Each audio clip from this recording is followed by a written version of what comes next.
Ta'lim sifatli bo'lishida albatta ilm maskanlarida yaratilayotgan sharoitlar muhim o'rin tutadi.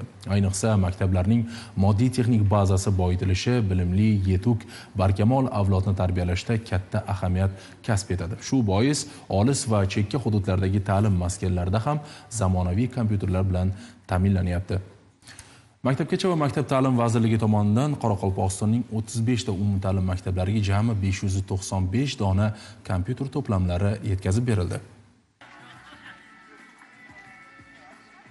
O'quvchi yoshlarning raqamli savodxonligini oshirish, axborot texnologiyalarini chuqur o'zlashtirishga ko'maklashish bugungi kunda ta'lim sifatini oshirishdagi muhim yo'nalishlardan biridir. Shu maqsadda joriy yangi o'quv yilida O'zbekiston Respublikasi Maktabgacha va maktab ta'limi vazirligi tomonidan Qoraqalpog'iston Respublikasining 35 ta umumta'lim maktablariga 595 dona zamonaviy kompyuter to'plamlari yetkazib berildi. Bu kompyuter to'plamlarida 17 kompyuter texnikasi, konditsioner, printer ham qo'shimcha uskunalar bilan birgalikda berildi. Bu 35 kompyuter yetkazib beriluvi natijasida Qoraqalpog'iston Respublikasındagi 726 mektepdagi 1200 dan aslam kompyuter klasslarining ko'payuvini erishdik. Bu kompyuter klasslari orqali o'quvchilarimiz teoriyalik bilimlarini amaliyotda bekimli imkoniyati yaratiladi.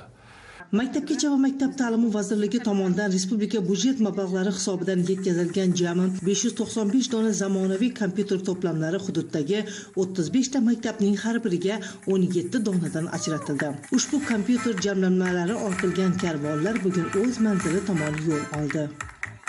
Qo'ng'irot tumanida bir necha maktablar qatorida bizning 40-maktabimizga zamonaviy kompyuter to'plami tantanali ravishda topshirildi.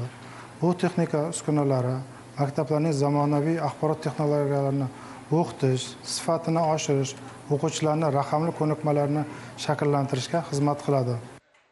Ta'kidlash kerak, Qoraqalpog'iston Respublikasida 733 ta umumta'lim maktabi mavjud bo'lib, bugungi kunga qadar ularning 690 tasi to'liq zamonaviy kompyuter jihozlari bilan ta'minlangan edi. Endilikda ular soni 725 taga yetdi. Qolgan maktablar ham bosqichma-bosqich zamonaviy kompyuterlar bilan ta'minlanishi ko'zda tutilgan.